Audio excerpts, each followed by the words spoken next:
Paris-a de J'ai démarré larmes. l'enregistrement. T'as démarré l'enregistrement, ok. T'as Est-ce besoin que... du micro, je vais mettre. Oui, je vais remettre le micro. Ah, allô. Non, ceux qui sont pas branchés. Je vais m'assurer que c'est bien éteint ici. C'est bizarre, j'entends rien.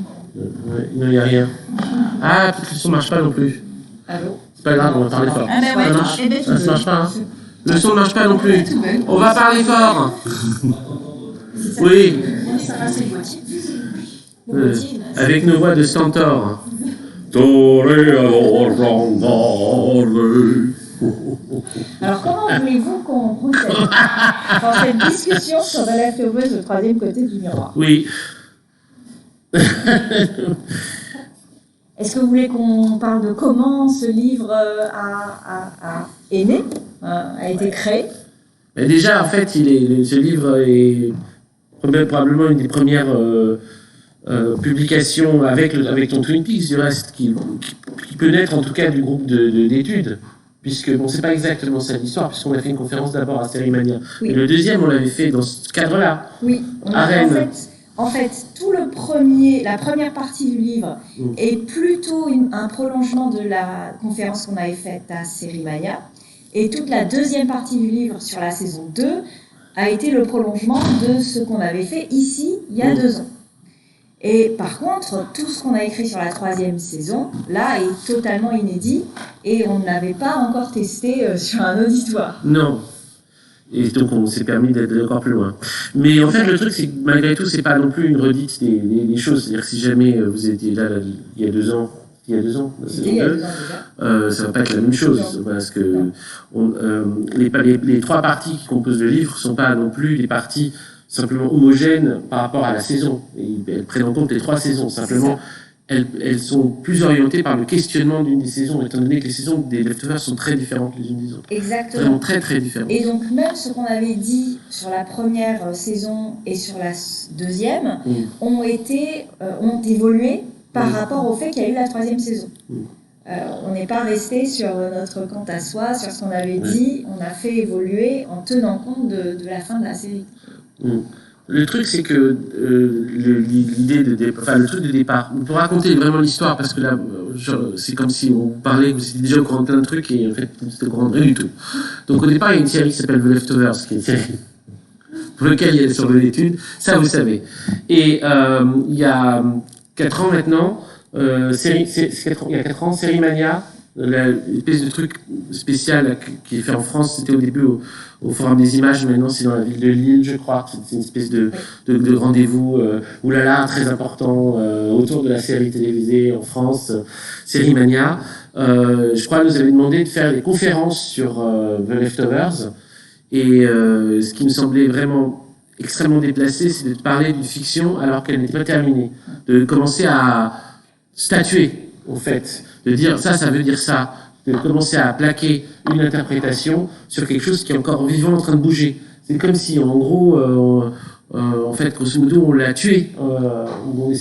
On essayait de l'attraper alors qu'elle était en train de courir. On était comme le coyote après Bip Bip. La série, c'est Bip Bip. Et nous, les coyotes, on dit comment on va pouvoir faire tomber Bip Bip. Et, il y avait quand même une saison. Mais il y avait une saison. Donc, ce qu'on a proposé à ce moment-là, c'est plutôt de faire un dialogue. De commencer par faire un dialogue autour de la saison 1. Et donc, on avait fait un dialogue sur la saison 1 qui nous a beaucoup enthousiasmés. À tel point que quand il y a eu une il y a eu journée... une très belle réception du public aussi. Oui. Le public avait aimé ce qu'on avait fait surtout et le duo. Mais surtout un type qui l'a dit. Mais bon, non, on espère que le public ait bien aimé, mais disons qu'il y a un type qui avait été particulièrement content.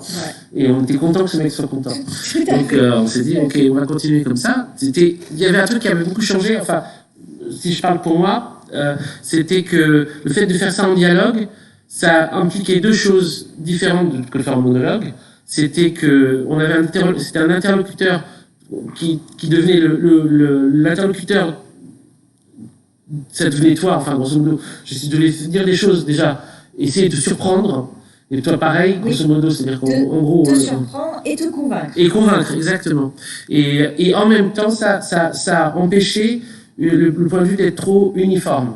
Et pour une série comme The Leftovers, c'était utile, étant donné que de The Leftovers, il y a quelque chose quand même qui la caractérise, c'est d'être, on va dire, suspendu, ambigu. Voilà. C'est la notion d'ambiguïté. C'était plus qu'utile, c'était nécessaire, c'était essentiel. On ne pouvait pas parler de The Leftovers avec une voix unique. Je n'aurais jamais osé faire un livre sur The Leftovers sans Pacôme. Ça aurait été impossible. Alors que sur Lost, tu n'avais eu aucun souci, toi, pareil. Aucun souci. Et The Leftovers, on a tout de suite eu l'impression qu'on marchait sur du sable mouvant, que dès qu'on osait dire quelque chose sur cette série, la série nous échappait et le discours était tellement difficile à tenir sur une série qui ne cessait de se mouvoir, de trembler, d'osciller, de vibrer. Il était impossible finalement de prendre la responsabilité d'écrire seul sur une série de ce type-là. En tout cas, de ne pas faire juste un article, mais un livre. L'élément qui allait vraiment dans ce sens, c'est quelque chose comme le monologue de Matt, son premier sermon. Le premier sermon de Matt Jamison, le pasteur, dans la première saison, est particulièrement ambigu, puisqu'il parle de sa propre vie, et il dit un enfant aime beaucoup ses parents, il est très aimé par eux, il a une belle relation, il va avoir une petite sœur. Même s'il aime beaucoup cette petite sœur, etc., il est jaloux de l'amour que portent ses parents, il aimerait retrouver la priorité. Il tombe malade, il a une leucémie, c'est ça, une leucémie. Et il dit, est-ce que l'enfant doit considérer qu'il a été exaucé ou qu'il a été puni? Est-ce qu'il doit s'en réjouir ou est-ce qu'il doit s'en énerver, s'en mécontenter? Et ben, c'est la même chose pour beaucoup de choses dans The Leftovers. C'est-à-dire que The Leftovers, c'est comme si c'était des sortes de paraboles, mais sauf que la signification, elle n'est pas inclue dedans. C'est des paraboles énigmatiques, des paraboles suspendues. Et à la fois, ça renvoie au style des textes sacrés, pas seulement bibliques, mais même les histoires zen, les histoires taoïstes, tout ça. Vous avez des paquets d'histoires comme ça où on comprend que c'est une histoire clé, mais on ne sait pas ce qu'on doit en tirer. Elle nous est présentée comme une énigme, et vous débrouillez-vous avec ça. Et aussi, dans la littérature moderne, des gens qui étaient comme un écrivain qui était un modèle de Lindelof et de Carlton Cuse déjà à l'époque de Lost, à l'époque on voyait un de ses livres qui était mis en avant, c'est Jacob lisait les romans de cet auteur, de Flannery O'Connor ou Kafka ou d'autres. On en trouvera plein des auteurs dont le principe est d'écrire des récits qui ont ce frisson du sacré sur les récits théologiques, mais qui sont ambigus, qui ne donnent pas une morale à suivre derrière, qui juste pose devant un questionnement et pour ça, quand s'est présentée la possibilité, en tout cas, quand la saison 3 est passée, on ne s'est même pas demandé si on allait écrire sur la saison 3 ou pas, on ne l'a pas fait. Juste on était là, genre, ça a eu lieu, c'est pas eu lieu. Le problème principal de la saison 3 de Leftovers, c'est que comment elle est arrivée, même pour Lindelof lui-même. C'est-à-dire que autant la saison 1 et la saison 2, il y avait une sorte de progression presque harmonieuse sur la manière dont elles arrivaient, elles étaient reçues, etc. La saison 3, il y a un truc très chaotique, c'est qu'en cours de route, Twin Peaks saison 3 est arrivée, et étant donné qu'on est quand même dans des univers qui ne sont pas les mêmes univers, mais il y a on va dire il y a un grand public commun. Et Twin Peaks, c'est le truc attendu depuis 25 ans, et The Leftovers, c'est le truc attendu depuis 1 an. Donc Twin Peaks prend le dessus à tel point que Lindelof cesse d'être interviewé sur The Leftovers et est interviewé sur Twin Peaks. Et il accepte. C'est-à-dire que d'un coup, il se met à faire des podcasts où il va commenter Twin Peaks, etc. Mec, t'as ta série qui est en train de se terminer, tu peux quand même peut-être l'accompagner. T'es obligé d'aller parler de la série de Papa David Lynch. Au point qu'il y a un Comic-Con qui arrive et il fait le panel Twin Peaks. Et c'est lui, il interviewe les acteurs. Alors c'était comment travailler avec David Lynch, ça? Lindelof, tu fais ta série toi-même. Donc il y avait vraiment ce truc-là. Twin Peaks a balayé la réception de la saison 3 de Leftovers, passé comme ça presque en second plan. Et donc, en tout cas pour ce qui était de notre réception, on était genre opposés et on n'a pas immédiatement travaillé dessus. Et puis, est-ce qu'on parle de la sortie du livre chez l'Harmattan? C'est horrible pour les gens qui... Alors, je ne sais même pas, je ne les connais pas, mais... Oui, il y a eu un livre sur The Leftovers avant le nôtre. Je ne sais pas si vous êtes au courant. Non? Bon. Alors, il existe un autre livre qui a été publié par l'Harmattan, par 2 auteurs, et on va dire... Mais on va dire qu'en fait, c'est un livre qui s'appuie sur The Leftovers pour parler de philosophie et pour philosopher autour de la notion d'événement. Et c'est tout l'enjeu de l'introduction de notre livre, c'est de dire que nous, on ne va pas prendre la série comme prétexte, on ne va pas mobiliser une série pour parler d'autre chose. On va essayer de parler de la série elle-même et de voir ce qu'elle sort, ce qu'elle dit, ce qu'elle véhicule. Et ça, c'est très important, en fait, de prendre la série comme œuvre philosophique elle-même. En fait, le truc, c'est que très souvent, et ça fait partie de toutes les questions de méthodologie quand on travaille sur des séries. Est-ce que la série devient le prétexte pour parler d'une philosophie qui va nous aider à éclaircir la vie, ou est-ce que la philosophie pourra être mobilisée éventuellement pour nourrir une lecture de la série qui ira éclaircir la vie? Je pense que c'est la deuxième. Enfin, nous on fait deuxième solution, parce que quand même la série devient la série est porte d'entrée. Et elle est aussi le sas intermédiaire pour repartir dans la vie. Et il peut y avoir plein de choses qui se passent entre, mais on commence avec la série, on passe par la série, et après on va vers la vie. Beaucoup de textes, quand ils sont dans le domaine vraiment philosophique, et qui utilisent les séries, acceptent la porte d'entrée de la série, disent c'est cool, on a la porte d'entrée de la série, puis après on travaille sur Agamben ou Sloterdijk. Et non, là, en fait, le truc, c'est qu'on va pas du tout faire comme ça. Ou en tout cas, ce qui est dommage, c'est qu'à un moment, on part vraiment de vue qu'est-ce que la forme même de la série est, qu'est-ce que c'est qu'une comment ça se passe avec une narration, quel rapport à la vérité entretient une narration aussi. C'est pas du tout le même rapport que on peut pas juste prendre ça comme un prétexte pour après élaborer un système philosophique qui permettra de sortir dans la vie. Le système philosophique lui-même doit être enchâssé dans une narration, c'est-à-dire qu'il est lui-même comme un moment de la narration. On reste dans une question qui est de toute façon, surtout avec une série comme The Leftovers, surtout ambiguë comme elle est, elle prend n'importe quoi, et puis après elle va le suspendre, elle va dire ouais, mais c'est pas ça qui va faire réapparaître mon bagel.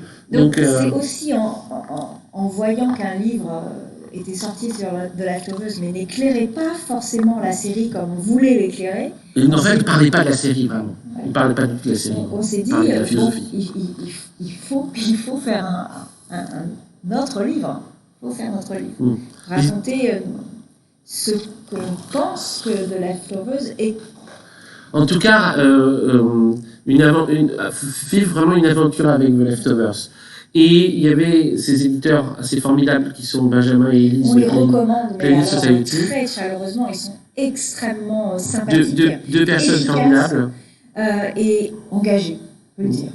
C'est assez rare de rencontrer des éditeurs qui font autant confiance à leurs auteurs, qui promeuvent le livre aussi bien et qui envoient le livre dans le monde, vraiment, au bon sens du terme.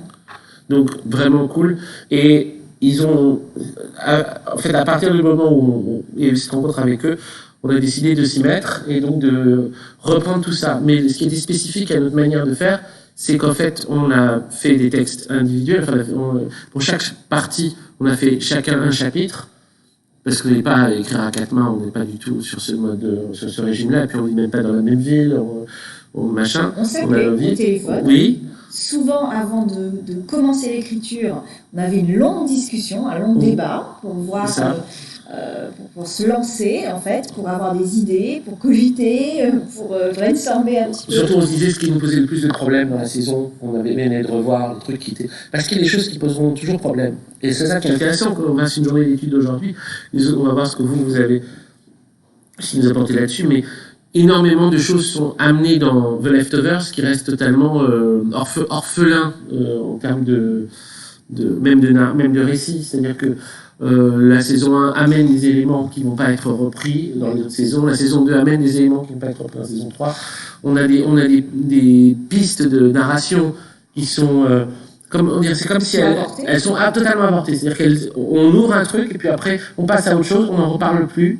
Et on revient plus là-dessus, et puis, ça a eu lieu, ça n'a pas eu lieu, on ne sait pas, mais on n'en reparlera pas. Et donc ça, c'est drôle, parce que Lindelof, quand même, a eu l'expérience de Lost, et des spectateurs de Lost qui étaient là, qui disaient, on veut des réponses, ils les avaient déjà. Les Leftovers, non. Ça, c'est pas le même public, c'est HBO. Immédiatement, en fait, le fait que ce soit sur HBO, le spectateur adulte de HBO dit... Mais je n'ai pas besoin de réponse. C'est ça, en fait. C'est le truc, c'est que... Rappelez-nous le spectateur de juillet. C'est pas bonne réponse. Et... Enfin, voyons. Donc... Et puis après, on se lançait dans l'écriture. Et on s'est lancé... Chacun de notre côté, suspense total. Et... Alors, Paco était beaucoup plus rapide que moi. C'est du genre, ça y est, j'ai fini mon chapitre. Alors, moi, je n'ai pas commencé. Je n'ai pas encore eu le temps. Mais la règle du jeu était qu'on ne devait pas lire le chapitre de l'autre tant qu'on ne pouvait pas s'envoyer les deux en même temps. On s'envoyait les chapitres en même temps. Voilà. Donc, le jour où je finissais, j'envoyais mon chapitre à Pacôme et Pacôme, en retour, m'envoyait le sien. Avec toujours comme ça, du coup, on prenait le risque qu'il puisse avoir un point de vue totalement contradictoire. Ce qui n'a pas été le cas, parce qu'on pouvait se douter qu'on n'allait pas être sur un truc contradictoire, même si on allait... Et l'autre risque qui était qu'il y ait des redites et doublons, ce qui a été très peu le cas. Deux ou trois, vraiment des micro-trucs, peut-être le bébé de Jésus ou le baguette, quoi, mais ça s'arrête là. Et la diffraction des solutions. Et la diffraction des solutions. Parce que c'est tellement fondamental. Oui, les choses fondamentales, on avait des micro-redites, mais sinon ça s'arrêtait là. Donc du coup, ça a été quand même fondamentalement assez simple de les mettre en place. Et avec ce truc, toujours cette stimulation très particulière qui était de surprends-moi. Et je dois avouer que moi, j'ai pas été déçu avec ce qu'a fait Sarah. Voilà. Donc, avec l'idée aussi, c'était de prendre un point de vue très radical aussi par rapport aux hypothèses qui étaient proposées. C'est-à-dire que de dire, il y a un consensus sur une explication par rapport à la série. Nous, il ne va pas du tout. Par exemple, le fait que la série est un happy end. Nous, ça ne nous allait pas du tout. Là, c'était un point commun avec Sarah, c'est que nous, cette fin, ça n'allait pas du tout. On va revenir un tout petit peu là-dessus. La réaction critique aussi qui disait que The Leftovers réussissait là où Lost avait échoué. Là aussi, on voulait aller contre cette opinion qui était si majoritaire. Donc en fait, on a voulu déconstruire un certain discours si répandu, si majoritaire autour de la série, et on a voulu offrir notre petit point de vue sur ce sujet. Disons qu'il y a une grosse différence entre Lost et The Leftovers. Lost a été... la fin de Lost a été l'enjeu d'une espèce de division, d'une polémique énorme entre les différents fans de la série, ceux qui étaient contents, ceux qui n'étaient pas contents, ceux qui voulaient qu'on leur rende 16 années de leur vie, ceux qui étaient contents avec les années de leur vie qu'ils avaient eues, et qui en voulaient peut-être d'autres pareils, qui allaient revoir la série plein de fois. Donc, si on a vu 4 fois la série, qu'est-ce qu'on demande? On demande à les gars qui 30, 24 ans de ta vie, je sais pas quoi. C'est ça. Donc c'est très particulier. Mais enfin, Lost présentait un point de vue généralement harmonieux. C'est-à-dire que ce que crée Lost à la fin, allô, est-ce que ça marche? Non, ça marche. Toujours pas? Allô? Non, ça marche toujours pas. Ok. Et donc, ce que Lost proposait, c'était quand même globalement une vision harmonieuse. Au final, une vision très harmonieuse. Tandis que Leftovers présentait quelque chose d'extrêmement disharmonieux, extrêmement chaotique, extrêmement contradictoire. Et ténébreux par rapport à la lumière de Lost. Et du coup, il nous semblait plus juste de reproduire dans notre geste d'écriture, on dit ça avec beaucoup de... Je vais faire la voix du mec des jeux vidéo. Reproduire dans notre geste d'écriture. Le même, n'est-ce pas la même audace qui a présidé au geste de showrunner de Monsieur Lindelof. Et donc... Dans un interview récent... J'ai une nouvelle personnalité qui est en train de naître. Dans un interview récent, Pacôme, je vais te citer, tu as dit une phrase qui m'a paru extrêmement pertinente. Okay. Oui, Tu as dit les spectateurs ont détesté Lost pour ce qu'elle est, pour ce qu'elle était, et ils ont adoré The Leftovers pour ce qu'elle n'est pas. Oui, voilà, c'est ça. Et pour moi, ça résume... C'est moi qui dis ça. Oui, c'est toi qui as dit ça, Pacôme, et ça m'est resté en tête parce que je trouve ça extrêmement juste. C'est tout à fait ça. Les gens n'ont pas aimé les bons sentiments, la lumière un peu sirupeuse de Lost, la fin de Lost, parce que c'est exactement ce qu'est Lost, c'est une série à bons sentiments. Oui, et alors ? Et The Leftovers, ils ont adoré The Leftovers parce que style genre, il y aurait du happy end, ça finit bien, hein, ça satisfait le spectateur, sans aller au-delà de l'interprétation de la fin comme happy end. En fait, le truc, c'est que la fin de The Leftovers, il y a un truc extrêmement problématique. Pour moi, dès la première vision, j'ai été je trouvais extrêmement problématique, c'est le récit de Nora. Déjà, de toute façon, toute la saison 3 était problématique, parce que dès le premier épisode de la saison 3, c'est là où on spoil un peu le bouquin, mais c'est pas grave, les gros morceaux du livre vont pas être spoilés, mais on considère que de toute façon, on est entre nous, donc c'est entre The Leftovers. La saison 3 de The Leftovers, dès le premier épisode, on est confronté à les personnages ont tous décidé de vivre dans le mensonge d'une façon ou d'une autre. Le plus gros mensonge, le mensonge principal, c'est le mensonge politique, c'est-à-dire qu'ils savent tous pertinemment que les Guilty Remnants sont morts, tués par un drone du gouvernement américain. Et parmi eux, il y avait Evie, la fille d'un membre de la communauté, et ils vivent en racontant mais la fable qu'ils avaient, en fumant, fait tomber leur cigarette, et ça avait créé un incendie. C'est genre, tu fumes, tu meurs dans un incendie. Or, on sait très bien que c'est pas le cas. Nous, on voit la scène elle-même. Et les voit après raconter ça. Il y a le fils Tom, là, qui dit à Kevin, that's bullshit.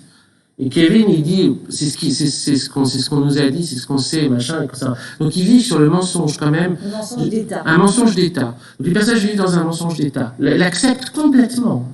Et le papa, John, il vit dans un mensonge encore plus grand, qui est que sa fille, elle lui fait encore croire qu'elle est partie, mais qu'elle va revenir. Ça, c'est triste à pleurer, à ce moment-là, quand il dit ça. Il dit, mais Evie, elle va revenir. Et tu sais aussi que c'est pas vrai. Ton spectateur, tu l'as vu, c'est tellement que c'est pas vrai que tu vois carrément le drone dans l'œil dans sa lunette quand il arrive. Donc c'est vraiment absolument, c'est insupportable. À côté de ça, on a Kevin qui ne peut pas avouer à Nora son espèce d'état complètement second dans lequel il est. Il s'étouffe la tête tous les jours là.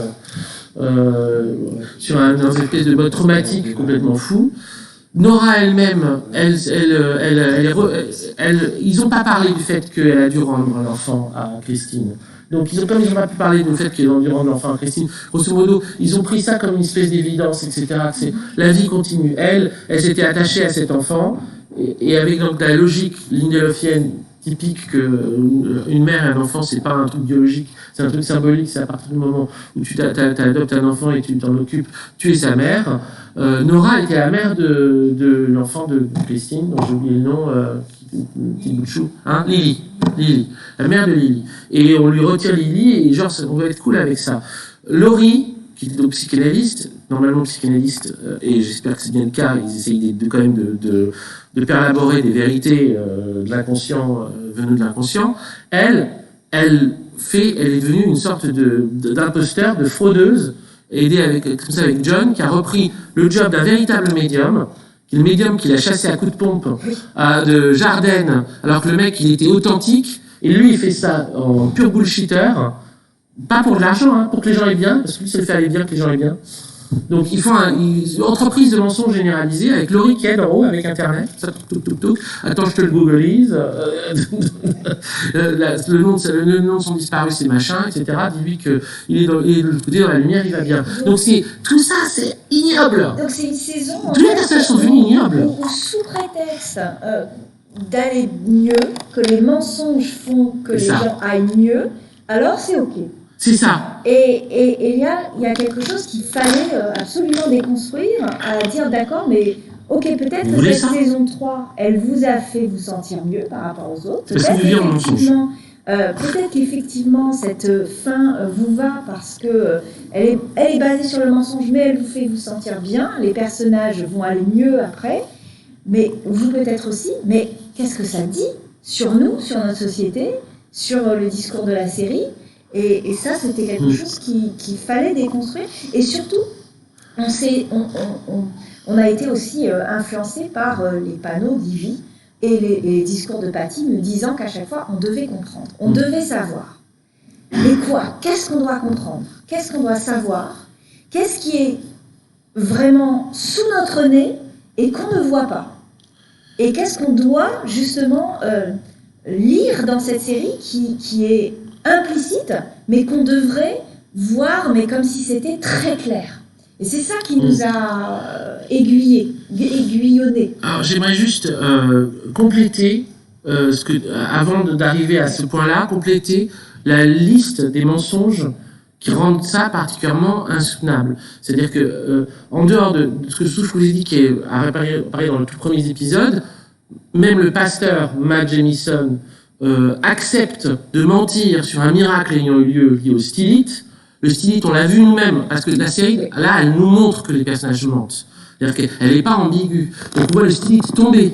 Il tombe, ce con. Et après, on dit, il a été envoyé au ciel et tout ça. Et Matt Jamison, il est OK. Il fait le mensonge. C'est un prêtre. Alors que dans la première saison, il se battait, mais comme un malade pour qu'on dise la vérité sur les disparus, en allant les faire chier jusqu'au bout en disant, mais ce type-là, il avait dépensé toute sa fortune au jeu. C'est pas un saint. C'est celui-là, il avait quitté sa femme. C'est pas un saint. Ils peuvent pas avoir été envoyés au ciel, etc. Là, pour le mec, parce qu'il avait vécu une vie de renoncement, le type, il est tombé. On a même sa photo de lui tuméfié. Et Matt, il couvre ça. Tranquillou bilou, et il dit la pauvre femme, etc., elle m'a beaucoup aidé, on va l'aider. Le mensonge. Ça fait du bien aux gens. Exactement. Ça fait du bien de croire qu'il y a eu rédemption, qu'il y a eu envoi au ciel. Donc ça, c'est devenu du gadget, du bullshit total. Et Nora, au départ, elle est absolument obsédée par ça, au point quand même qu'elle va foutre la photo du mec tuméfié devant la gueule de la femme qui ment, ça pour rétablir la vérité. On arrive à la fin de la série. Et là, tout est très ambigu, parce qu'on a vu plein de fois l'espèce de groupe de scientifiques hyper chelous, qui se parlent entre eux dans leur langue, après ils lui donnent des discours contradictoires, qui lui font le petit test avec l'enfant qui peut sauver le cancer, mais l'autre il va falloir le tuer à main nue, mais c'est pas toi qui vas le tuer, etc. Et toute cette espèce d'embrouillage total, qui est très intéressant parce qu'il croise l'espèce de petit conte que fait les malins, croise deux gros embrouillages philosophiques, ou je sais pas quoi, théorico-moraux, occidentaux, qui est l'un qui a été qu'on appelle celui le truc du mandarin chinois, alors qu'on a attribué à plein de gens, Chateaubriand, Diderot, etc., qui vient probablement de Rousseau, qui est le truc de tu peux devenir riche si alors c'est pas encore tu sauves pas tu n'éradiques pas le cancer, hein. C'est encore une époque où on était dans le truc égoïste. Tu peux devenir riche si tu tues un mandarin chinois de l'autre bout de la planète, c'est pas toi qui vas le faire, tu dois juste dire ok tuez-le et puis comme ça machin, est-ce que tu le fais? Et alors là les gens ils se disent voilà, je suis vraiment très immoral, en fait je le ferai. C'est un truc qui pourra jamais arriver, donc tu peux bien te poser les questions que tu veux, ça arrivera pas.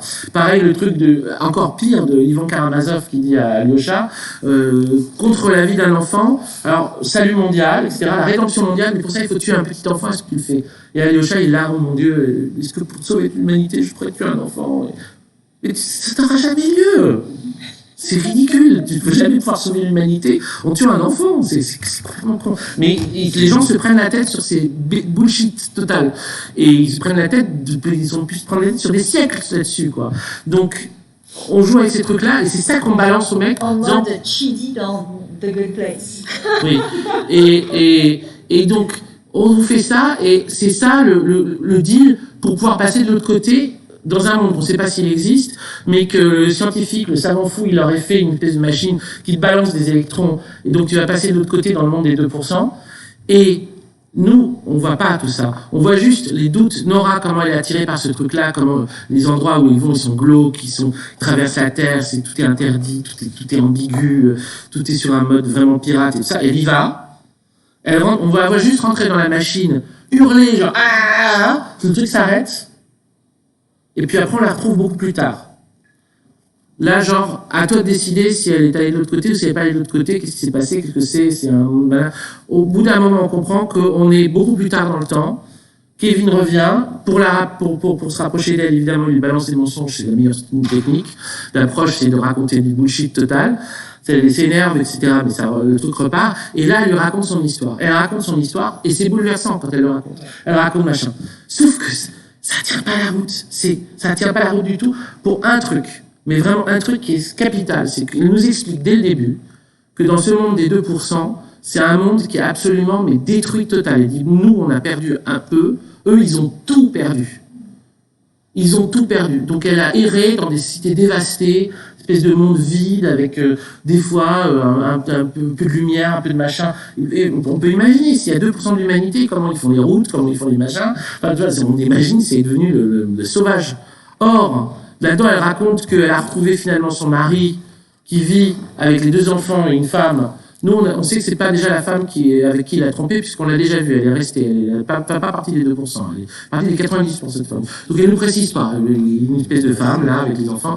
Donc, déjà, c'est un peu flou, c'est pas bien clair. Et qu'elle a pas voulu y aller pour pas leur gâcher leur vie, etc. Maintenant, eux, ils étaient heureux. Dans ce monde-là, complètement destroy, des trucs où ils vivent dans un monde qui ressemble à rien. Ils sont heureux. Ils ont leur vie de tous les jours. Ils ont peut-être même un café où ils vont pouvoir manger des baguettes, je sais rien. Hein. Tout est possible. Et elle retrouve le scientifique. Et comme par hasard, ce scientifique, bon, on nous avait dit, si tu le retrouves, tu dis bonjour. Donc elle retrouve le scientifique. Et elle lui dit, fais une machine pour que je retourne dans mon monde. Donc il a les matières là-bas pour faire la machine pour rentrer dans le monde. Pourquoi pas? Tout est pourquoi pas. C'est so what. Le seul truc qui va pas, moi tout ça, ça me va à la limite. C'est si jamais il a construit cette putain de machine, quand on a compris que les 2% de l'humanité, ils ont tout perdu, ils n'auraient plus de survie s'y retourner. Elle serait la seule à être retournée? Semblable. Il y a un problème vraiment là de cohérence. Donc là, je lâche. Je dis, si elle n'est pas la seule à être retournée, c'est un phénomène connu mondialement. Les 2% sont revenus, on sait pourquoi, on sait comment, etc. Or là, elle dit juste, et moi je suis revenu. J'ai pris la machine, je suis revenu. Moi, I don't buy it. C'est fini, I don't buy it. Et Kevin, lui, il dit, ouais, c'est cool, je te crois. Et elle est même surprise. Tellement c'est énorme. Elle est surprise. Elle dit, c'est vrai, tu me crois? Il fait, oui, puisque tu es là. Oui, c'est sûr, par rapport à l'idée qu'en fait, elle serait restée de l'autre côté, c'est sûr qu'il peut croire. Mais rien ne va là-dedans. Et ça se termine, ça c'est le happy end. Moi, mais vraiment, ça ne me va pas du tout. Moi, je le vois comme ça. Donc, on voyait pareil. C'est un happy end. C'est un happy end. Ils se retrouvent dans l'amour. On sent bien qu'ils vont revivre certainement ensemble. C'est un happy end. Pour les deux, c'est un happy end. Mais il faut voir sur quoi ce happy end est construit. Il est construit sur une histoire qui ne peut pas être vraie, qui ne tient pas la route. Qui est tellement aberrante, au point que pour l'acteur qui joue Kevin, pour Justin Theroux, pour lui c'est très clair qu'elle ment. C'est très très clair. Pour Lindelof, c'est plus ambigu, parce que Lindelof, il fait chier, donc il va dire... il a écrit la séquence comme si c'était un mensonge, mais quand elle l'a joué, elle le joue tellement bien qu'il s'est dit ça doit être la vérité, et que finalement, de toute façon, le spectateur, si jamais un scénariste pense une chose, l'acteur pense une autre, il n'est pas évident qu'il faut croire le scénariste, qu'il faut croire l'acteur, etc. Et donc il t'embrouille complètement, c'est magnifique. Il t'embrouille complètement, il dit, en gros, il te laisse là-dessus, fidèle à son admiration pour David Lynch, il laisse le spectateur se démerder un peu avec son truc, quoi. Et c'est très beau, et c'est très génial, et c'est très intéressant. Mais ce que tout ça raconte, et qu'on a voulu raconter, c'est, en gros, la série vraiment te demande quelle dose de vérité tu es capable de supporter. Et quelle dose de mensonge. Et quelle dose de mensonge je suis capable d'accepter pour survivre. Et donc, en ce sens, pour moi, la série est très pessimiste. Est très, très pessimiste. C'est-à-dire qu'elle présente des personnages qui, de toute façon, se disent qu'ils ne pourront pas survivre dans une dose acceptée commune de mensonges. C'est le monde, en fait, qu'ils ont traversé, le monde qu'ils vont traverser, est tellement horrible qu'il ne peut pas être supporté en tant que tel. Alors, s'ils doivent supporter un monde où un truc comme les 2% qui disparaissent doit être vécu sans explication, et tout ça, ça renvoie, en fait... C'est ça que le truc que tu as apporté. Je ne le voyais pas venir. Et à partir du moment où tu l'as amené, c'est devenu une évidence totale que fondamentalement, la série à ce moment-là jouait d'une façon inattendue la question de l'anthropocène. Mais totalement inattendue. Et en gros, le monde dans lequel on rentre, avec son espèce de... Dans lequel on est rentré. Déjà. Et je te laisse là reprendre parce que... Oui, c'est-à-dire que cette fin qui semble heureuse, qui est heureuse, mais qui est illusoire, qui est construite sur du mensonge, elle nous donne à voir un couple qui se réunit, donc on est sur du bonheur individuel en fait. Et cela nie tous les combats collectifs qu'on a pu voir dans la série. Tout ce qu'essayent de faire les Guilty Remnants, c'est terminé. Toute cette communauté qui essayait de se reconstruire, c'est terminé. On a une focalisation sur un petit couple qui veut vivre heureux dans le bush australien et essayer de s'adapter à la fin du monde, qu'on sent venir de toute façon, mais ce couple ne va pas lutter contre ce qui arrive. Et on est très loin de ce qui se passait dans la fin de Lost, où là, tous les survivants s'aidaient, s'entraidaient pour éviter la fin de l'île, en fait. On était, dans la fin de Lost, dans une lutte contre l'apocalypse, contre les tremblements de terre, les tempêtes. On remettait le bouchon, en fait. Alors, de manière peut-être un peu trop facile, on interrompait la catastrophe écologique un peu facilement et rapidement. Mais on le faisait à plusieurs. Et on essayait vraiment de lutter contre un homme sans nom qui, alors je ne le voyais pas à l'époque, mais qui en venait à représenter l'anthropocène, qui représentait la fin du monde, la fin écologique de la planète. Et ce combat se faisait à plusieurs et se gagnait à plusieurs. Et The Leftovers revient là-dessus complètement. Et c'est pour ça aussi que je trouve la fin très, très réactionnaire. Et surtout, mais là où ça m'est paru évident, alors je veux rendre hommage aussi à Thomas Dutoit, qui est professeur à l'Université de Lille, et qui, au printemps dernier, est venu à Montpellier faire une conférence sur la nécessité de relire la littérature mondiale. Alors lui est spécialiste de littérature américaine, mais tout ça peut s'appliquer à la littérature mondiale. Il prône la relecture de la littérature à l'aune de l'anthropocène et il prône l'éco-théorie, l'éco-critique. Et qu'on ne peut pas maintenant, à l'heure actuelle, faire l'économie de cette lecture éco-critique pour voir comment les textes se positionnent par rapport à ce qui se passe en ce moment, c'est-à-dire la fin quasi programmée du vivant, due à l'homme, à l'être humain, je devrais dire, parce que la femme n'aurait pas fait ça.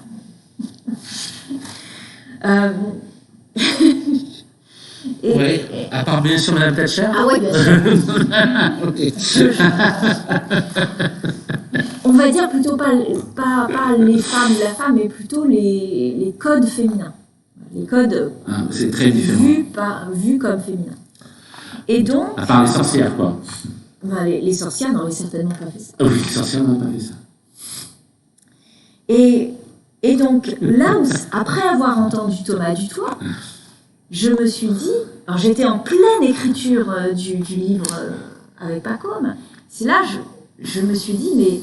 Si on lisait The Leftovers à cette aune-là, avec cette théorie en tête, avec l'éco-critique, ce prisme de lecture en tête. Et là, pouf, épiphanie.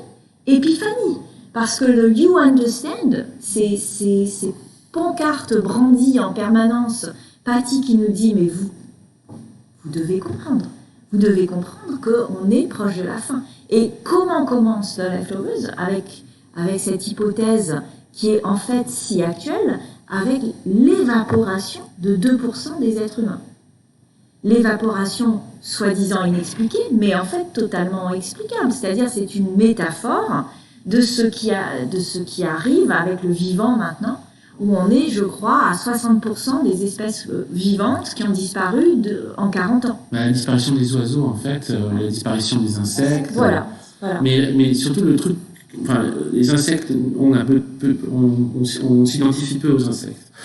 À tort peut-être, mais en général c'est pour dire du mal qu'on s'identifie à l'insecte. Mais par contre les oiseaux, ça a toujours été l'image de l'âme en plus dans notre monde. Donc, et puis si on pense à toute la littérature mystique autour des oiseaux, le langage des oiseaux de Attar, etc. L'idée de la disparition des oiseaux, ça renvoie aussi à l'idée. Enfin, c'est pas une idée, c'est un fait. La disparition des oiseaux, en dehors de toutes les conséquences épouvantables, dramatiques, catastrophiques sur l'humain, l'oiseau était le symbole de l'articulation entre le monde matériel et le monde spirituel. Donc, dans énormément de traditions. Mais alors vraiment, dans les textes soufis, c'est systématique. Donc chez Attar, c'est systématique. L'oiseau, c'est lorsqu'on dit l'homme, c'est compris le langage des oiseaux. On l'utilise beaucoup en alchimie, mais en fait, avant d'être compris en alchimie, quand on disait que l'homme a compris le langage des oiseaux, c'est qu'il était capable de lire les signes du monde spirituel dans le monde matériel. Il pouvait lire le spirituel dans le matériel. Quand on te dit les espèces d'oiseaux disparaissent, ça veut dire que le monde devient ténébreux. Ça veut dire que et ça pourrait être considéré, on pourrait vraiment voir ça comme reprendre le truc de Lost, la victoire de l'homme sans nom. L'homme sans nom qui amène la ténèbre avec lui, et donc du coup la disparition des oiseaux serait un signe de ça, de la progression de la fumée noire. La fumée noire, c'est une image aussi de la fumée noire, c'est une image des astres écologiques. Exactement, donc c'est ça, c'est que rétrospectivement, l'homme sans nom dans Lost équivaut au désastre écologique. Ouais. Et si on bascule là dans The Leftovers, un truc qui est une sorte de, comment dire, de chose qui apparaît comme obsessionnelle quand on rentre dans la saison 3 avec l'évacuation totale des Giltilonen sous leur remise dans le monde imaginal, etc. C'est que, en fait, le monde dans lequel ils sont rentrés, quel que soit le temps qu'il ait à vivre, et on voit qu'il va pas disparaître tout de suite, mais on sait pas, on voit qu'il va quand même pas très bien. C'est un monde où les connexions avec le monde spirituel vont être complètement détruites. Et donc, du coup, il ne peut exister dans leur réalité que l'illusion de la vie quotidienne. C'est-à-dire que Kevin, en fait, ce qu'il fait quand il passe de l'autre côté, c'est qu'il détruit l'autre côté. C'est-à-dire que la première fois où il y va dans l'International Assassin, il y a quelque chose qui sort à sa place, où il y a un autre monde qui rentre, qui commence à se créer, qui est le monde qui va être la suite de la saison 3. Il y a vraiment un changement de style de la série. Mais quand il y retourne dans la saison 3, en fait, il y retourne pour l'exterminer, pour le détruire. Donc, les deux épisodes dans l'autre monde, International Assassin et The Most Powerful Man in the World and his identical twin brother. Les deux sont remplis sont des espèces de sommets d'écriture cryptique, complexes, dense, avec des choses extrêmement déroutantes et surtout une présentation, une image de Kevin qui est une image vraiment angoissante, vraiment très très angoissante. Et donc, c'était clair dès le début que The Leftovers était la phase B ténébreuse de Lost, ça, aucun souci, on démarrait même sur cette idée. Mais à force d'analyser, on s'est rendu compte que The Leftovers, c'était pas juste la phase B de Lost, c'était une série sur le déni. Une série sur le déni du monde de mensonges dans lequel on vit. On préfère en fait le mensonge d'État, on préfère faire comme si de rien n'était, comme si on n'allait pas droit vers l'extinction si on continuait à vivre de la manière dans laquelle on vit. Et The Leftovers, c'est ça en fait. 2% de la population disparaît, mais finalement, la série nous est présentée comme presque un family drama classique, c'est-à-dire, on suit une famille avec ses problèmes, mais comme si de rien n'était, finalement. Comme si de rien n'était. Et là, ça nous a frappé à quel point la série préfigurait des groupes de mobilisation comme Extinction Rebellion. Quand on y pense, Extinction Rebellion, c'est une variante sur les Guilty Remnants. Et les pancartes d'Ivy, c'est des variantes sur les pancartes de Greta Thunberg, qui n'étaient pas dans l'actualité au moment de Leftovers, mais qui est préfigurée. On est dans le monde de Leftovers. On est véritablement rentré dans le monde de Leftovers. C'était ça qui était le choc quand on découvrait The Leftovers, c'est qu'on se disait... C'est notre monde. Ça va être comme ça a déjà commencé. On n'a pas du tout l'impression d'une autre réalité ou d'une série fantastique. De toute façon, elle est traitée de façon très réaliste pour une série avec des éléments surnaturels, extrêmement réaliste, extrêmement comme drama psychologique, etc. Juste, je nuance, je ne veux pas dire non plus que Extinction Rebellion, c'est exactement comme Guilty Remnants, mais c'est la même impression. C'est Extinction Rebellion, je les admire totalement et ils se battent pour qu'on dure, pour qu'il y ait peut-être un avenir à l'être humain.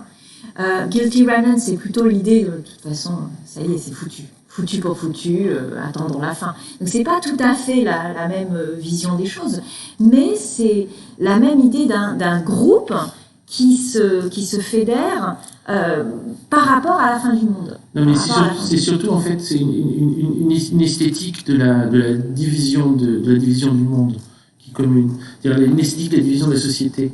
Et aussi, c'est la réaction de la société par rapport au groupe. Oui, et, parce que les Gilets jaunes aussi, hein, quand les Gilets jaunes ont commencé, je me souviens qu'une autre amie qui s'appelle Sarah Chiche, elle m'avait écrit, elle avait dit, on dirait The Leftovers. Parce que quand ils sont arrivés, il y avait le côté, c'est exactement comme le dialogue entre Kevin et la mère, au moment où les Gilets jaunes sont apparus, il y avait le côté, ils n'existaient pas il y a 2 semaines. Et là, ils sont. Et oui, non, mais on répond, on ne sait pas qui ils sont, on sait très bien qui ils sont, en fait. Et en gros, et puis, t'en es un, en fait, tu sais, et ça vous concerne tous. Il y avait ce truc-là, mais c'était la forme, c'était l'esthétique. D'un coup, ils étaient tous en jaune, comme les autres étaient tous en blanc. Et c'est n'importe quel bouleversement va avoir ce type de rapport-là, avec en plus derrière une répression gouvernementale extrêmement violente, extrêmement directe. Comment dire, ils ne comptent plus. On peut les tuer, on peut les ébranler, on peut les lapider, c'est pas grave. C'est ça. En fait, ce qui était intéressant dans la première saison, et aussi dans la suite, mais la première saison, le gros truc, c'est que la façon dont on voyait comment fonctionnaient les Guilty Remnants par rapport au gouvernement américain. Et ce qu'on voit aussi, c'est comment ils ont fonctionné avec la secte de Holly Wayne. Et comment ils se les bousillent comme ça, vraiment de façon très expéditive. C'est un gouvernement extrêmement expéditif. Donc, et tout ça est en arrière-plan. C'est-à-dire que la série The Leftovers n'est pas une série sur les exactions commises par le gouvernement américain. Ils ne sont pas des personnages de la série. C'est vraiment c'est un arrière-plan qu'on découvre par petits morceaux. C'est ça qui est très intéressant. C'est quelque chose qu'on voit, on comprend comment fonctionne leur société en arrière-plan, comment eux ils essayent de la faire fonctionner. Et Kevin, c'est une espèce de mec tampon.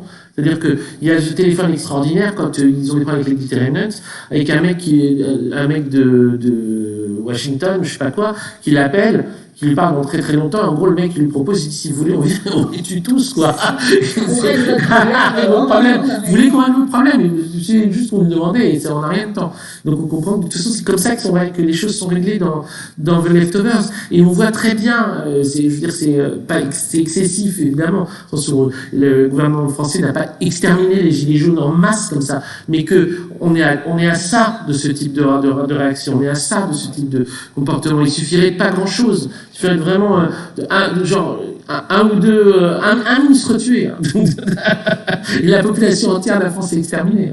Mais non, mais on est sur ce type de rapport. Et ah oui, d'accord. Bon, là, je commençais à parler d'autre chose.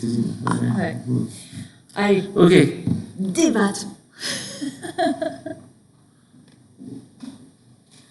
Questions. On a quelques petites minutes pour les questions, si vous en avez. Si c'est pas le cas, on continue à parler. Florent est à demi convaincu. Il ne sait pas s'il doit parler ou pas. J'en parlerai.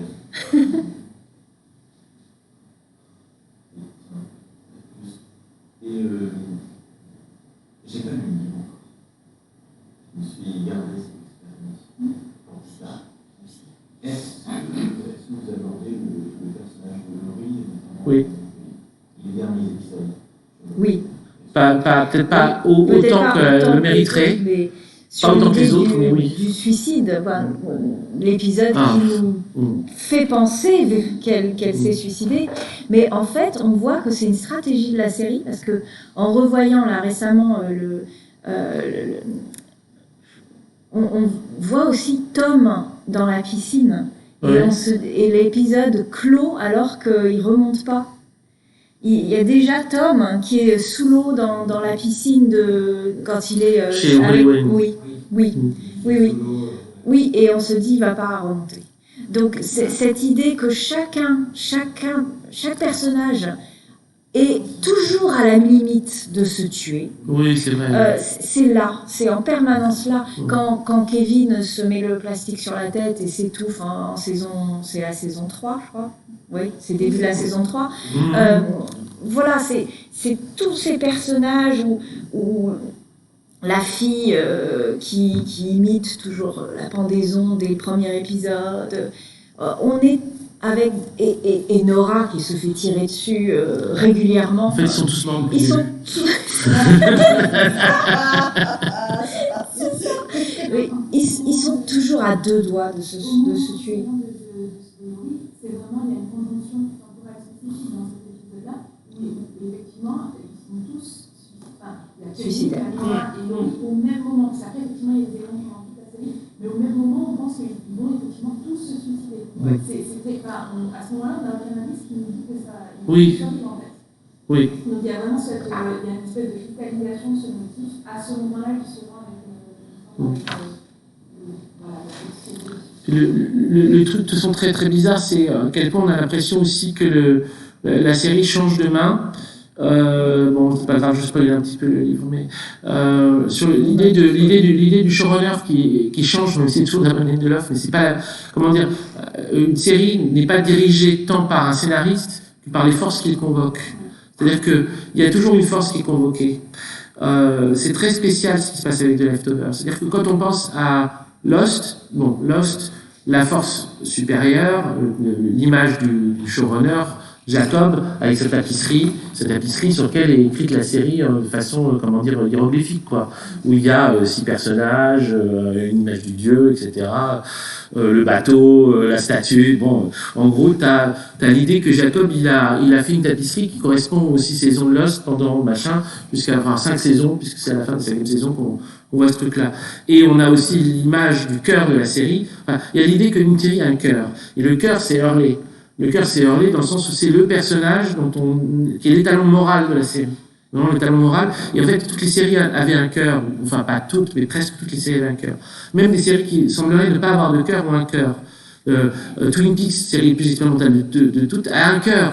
Le cœur, il est composé par le commissariat de Twin Peaks. C'est la femme à la bûche qui le dit à Hawk, quand elle dit « Les Truman sont des vrais hommes, ce sont tes frères. Les frères Truman sont des vrais hommes, ce sont tes frères. Et toi et les good guys, les good ones, je sais plus comment elle dit, mais grosso modo, c'est Andy, Lucy, Hawk, le chéri Truman, Bobby, le petit commissariat, quand ils apprennent la mort de la femme à la bûche. Là, on a le cœur de Twin Peaks. C'est ceux qui représentent le cœur. Et on les revoit évidemment au moment où Cooper leur dit au revoir et tout ça. Ils sont là. Il faut qu'ils soient là. Mais dans The Leftovers, on n'a pas ça. Non, attends, oui. Juste. Mais c'était pour répondre un peu plus oui, par rapport à Laurie. Oui, j'y arrive. Je trouvais que je suis trop long, mais je me dépêche, pardon. Vas-y. Je termine sur ce truc du cœur. Dans Buffy, on a Cinder. Il est présenté comme le cœur. Le cœur, c'est Cinder. Et dans une série comme The Wire, où normalement, ça devrait être une série réaliste, il y a un cœur, c'est Bunk. Pourquoi c'est Bunk ? Parce qu'au moment où ils déconnent vraiment, McNulty et Lister, quand dans la 5e saison de The Wire, pour ceux qui l'ont vu, ils font un truc qui est vraiment moralement pas digne. Bunk les voit et dit « Moi, je vous suis pas les mecs, là. J'arrête là. » Alors qu'ils les avaient toujours suivis. Et là, le spectateur, il doit comprendre. Il dit « Si Bunk n'y va pas, il faut pas y aller. » C'est que c'est fini. C'est que là, ils ont déconné. Et donc, la plupart des séries longues, The Leftovers ne l'a pas. Et donc, Oui, c'était pour continuer la réponse au sujet de Laurie. Parce que quand même, Laurie est un personnage qui, on nous le fait comprendre clairement, a tué en voiture, en roulant sur des Guilty Remnants à plusieurs reprises. On la voit au début d'un épisode laver son pare-brise. Ignoble. Et on comprend qu'en fait, elle l'a fait à plusieurs reprises parce qu'on la voit à nouveau rouler sur un pauvre GR. Et après, on fait, mais comme si de rien n'était, pas de souci avec Laurie. Laurie, elle s'est reconvertie en médium, en fausse médium, et elle fait ça pour le bien des gens. Et c'est, encore une fois, c'est le déni de ce qu'a pu faire un personnage. Et la série nous pousse quand même à nous interroger sur notre attachement. C'est ce qui s'était passé avec Kevin Garvey. Quand il est devenu Kevin Harvey, il a tué 6 personnes dans l'autre monde, et pas grave, il ressort de là, et puis il a tué une petite fille, mais bon, pas de souci. Déni. Sur Laurie, c'est particulièrement patent parce que c'est des scènes qu'on voit, on nous montre, en plus on nous les montre avec une mise en scène très très très particulière, avec du silence et tout, pour qu'on comprenne bien que c'est des choses sérieuses, qu'on n'est pas en train de déconner là. Et pour autant, quand le personnage continue sa route avec les autres, on n'y revient jamais.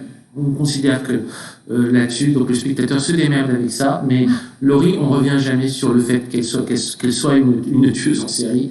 Je m'étonne qu'elle a voulu se suicider. Mais sur qu'est-ce que signifie le fait que la série n'ait pas de cœur? Quelles sont les conséquences? Oui. Parce que dans la première saison, on cherche en vain qui est l'étalon moral de la série.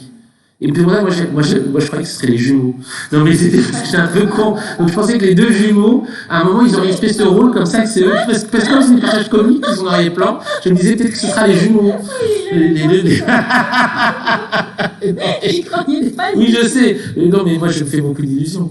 Je me disais peut-être que les jumeaux, ils vont émerger dans la saison 2, et comme une espèce d'instance morale qui pourra dire non là, Kevin, c'est que tu déconnes, ou machin, Gilles, faut aller par là, etc.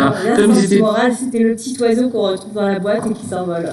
Voilà. Ouais, non, mais donc ce qui se passe dans une série qui n'a pas justement de cœur, et ben alors du coup quelle puissance est convoquée et laquelle va prendre la main. Et c'est là en fait où exactement comme Richard dit à Jacob, si tu veux pas intervenir, lui va le faire. Il lui dit ça au l'homme sans nom. Donc il y a besoin de quelqu'un, sinon quelqu'un d'autre le fera. Et donc spoiler, mais moi, mon hypothèse, c'est que du coup, c'est Patty qui prend la main. À partir de la fin de la saison 2, Patty prend la main, exactement comme elle a commencé à bananer Kevin en fantôme, en lui racontant tu vas aller au Caire. Alors là, Kevin il écoute parce que le Caire c'était pour le spectateur aussi un truc symbolique. Tu vas aller au Caire et là tu vas trouver la jarre, etc. Tu vas foutre son sperme dedans et tu vas le boire. Et elle explose de rire. Et bien exactement comme ça, la saison 3 va se dérouler. Et à chaque fois qu'on va essayer d'attendre quelque chose d'un personnage ou d'une situation, d'attendre que cette situation soit porteuse de vérité, tu vas te faire bananer. Et j'aime bien ce terme, je sais. Non, mais c'est ce qui se passe. Donc c'est un truc, et c'est pourquoi, parce qu'il y a justement pas d'instance morale dans The Leftovers qui te permet d'évaluer ce truc-là. Il y a personne qui a la place du cœur. Les personnages qui sont, on va dire, moralement corrects, quoi, ou moralement ok, ils sont faibles, ils sont fragiles. Ils sont pas, c'est Michael, c'est le fils de John. Et le fils de John, il dit, je crois, 1 ou 2 mots pour toute la saison 3. Je sais pas, il n'y a pas un arrière-plan, il dit que dalle. C'est le pauvre vraiment personnage. Tu te dis, l'acteur, bon, c'est cool, ceci dit, hein, c'est vraiment, t'as été payé pour faire un truc assez cool, mais il est complètement sous-exploité. Justement, ils ont pas vraiment de place.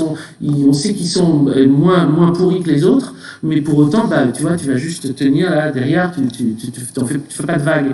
Donc personne n'est là pour à un moment ou à un autre donner une boussole d'orientation. Il n'y a plus de boussole d'orientation, et donc du coup, c'est des puissances destructrices folles comme celle de Patty.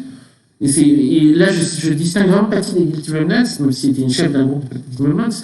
C'est en tant qu'elle devient juste Patty, la Patty fantôme, là, qui est comme une espèce un déchaînement à la fois d'ironie, de sarcasme, et en même temps de malveillance, et de sorte de neutralité malveillante pour tout le monde. Genre, tous sont des cons et ils vont tous montrer leur vrai visage. C'est ce truc-là qui à un moment prend force, et ça peut être quelque chose d'autre. Et donc, un moment, enfin, quand un épisode n'est jamais écrit par aucun personnage, il y a toujours un personnage derrière qui fonctionne ou comme boussole, et s'il n'y a pas de boussole, alors c'est le personnage le plus taré qui à un moment prend le dessus du récit.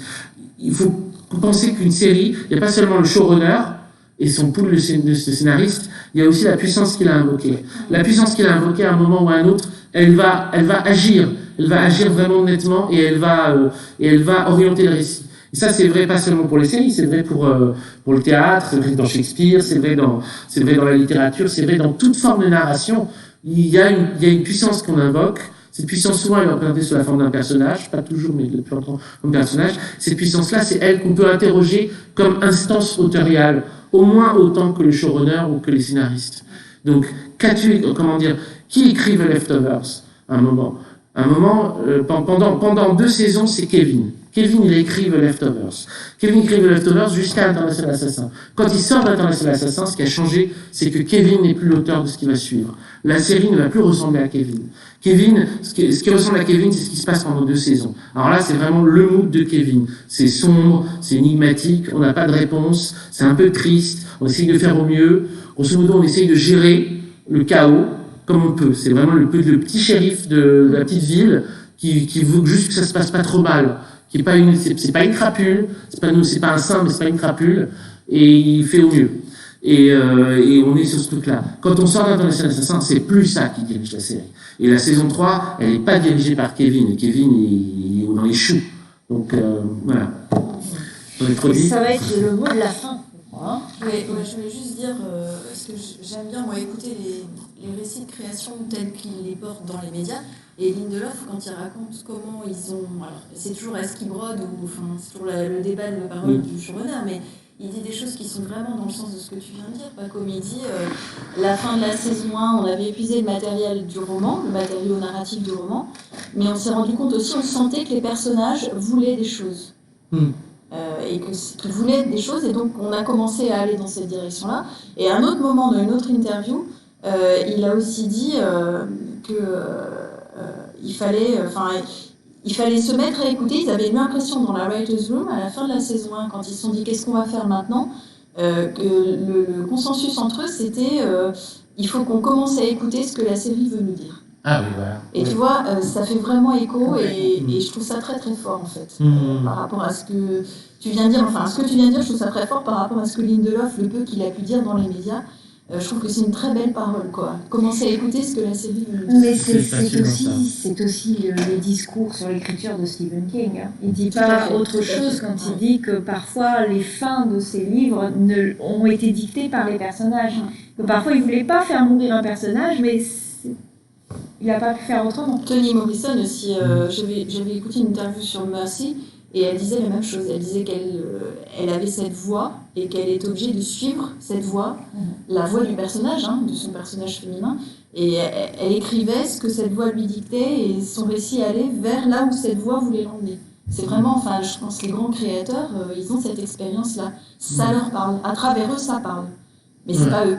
C'est quelque chose qui les habite. C'est une force qui les habite, quoi. Ah, complètement d'accord avec ça. Et c'est pour ça qu'on parle de gens inspirés. Et c'est pour ça que c'est complètement inutile de toujours demander qu'est-ce que le scénariste a vraiment voulu dire. Et toute la réflexion esthétique qui est basée sur la volonté de l'auteur est probablement la plus nulle. Parce que l'auteur, sa volonté, si c'est elle qui est représentée, on n'en a rien à battre. C'est juste un humain qui parle à un autre humain. Pourquoi pas? Mais c'est juste, là, ça devient un témoin, quoi. Mais si on dit qu'une œuvre est inspirée, et c'est toujours ce qu'on avait dit, on a toujours représenté l'œuvre d'art comme inspirée, ça veut dire que c'est quelque chose qui le dépasse. Si ça le dépasse, ça veut dire que en dernière instance, il n'a pas le dernier mot sur la signification de ce qu'il a fait. Puisque c'est quelque chose qu'il a dépassé, qui a été fait. Il a été l'artisan d'une force extérieure.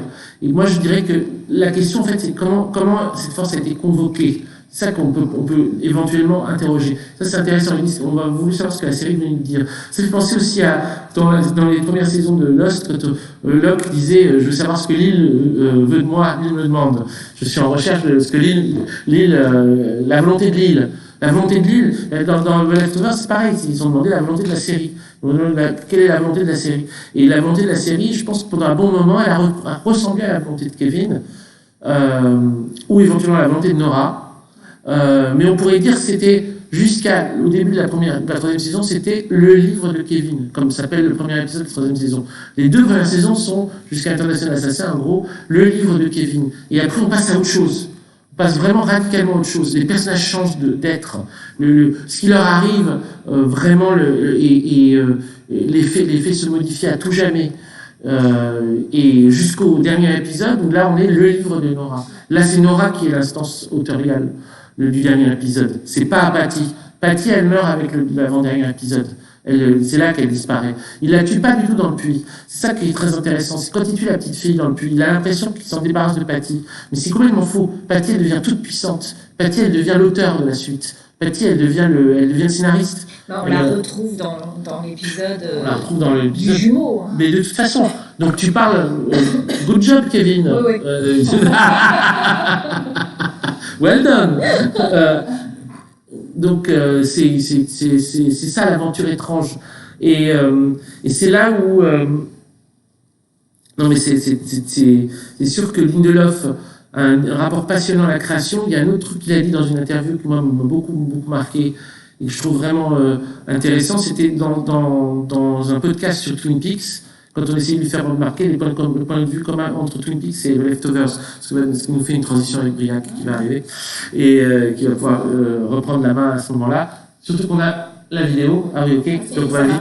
Il disait, parce qu'on lui disait, il y a des points communs entre The Leftovers et Twin Peaks, qu'est-ce qu'on en fait, etc. C'est Jeff Jensen, je crois qu'il disait ça. Et Lindelof, il disait dans son image de Lynch n'a encore jamais de série, etc. C'est probablement vrai. Mais il disait, par contre, les showrunners ont un monde commun partagé. Il n'a pas dit monde imaginal parce que c'est pas son vocabulaire. Mais en gros, c'est un monde imaginal dont il a parlé. Ils ont un monde commun partagé, un monde commun où il y a des puits, où il y a enfin de l'eau qui. Ouais. Dans l'imaginaire des romans, quand Stephen King met en scène des romanciers dans ses livres, il y a toutes ces métaphores des puits, des rivières, des océans où on puise les idées. Et donc du coup, l'idée, c'est que au-delà de leur volonté aussi, il y a un monde de fiction qui a des volontés. Là, South Park l'a représenté sous le nom d'Imagination Land, mais il y a ce truc-là, et c'est ça aussi qu'on doit interroger. En gros, on peut considérer les œuvres d'art, en tant qu'on fait l'exégèse des œuvres d'art et compagnie, comme comme il disait, un fait social total, fait esthétique total, et qui renvoie à tout. C'est-à-dire que The Leftovers nous parle de le problème de la série télévisée. Et c'est aussi là-dessus qu'on a basé notre livre en partie, sur un questionnement sur que peut une série télévisée, ou est-ce qu'on peut encore voir une série télévisée, ou qu'est-ce que c'est que voir une série télévisée, qu'est-ce que ça fait. Toutes ces questions-là sont des questions qui nous intéressaient beaucoup. On va laisser la parole à Briac. Merci à vous. Merci.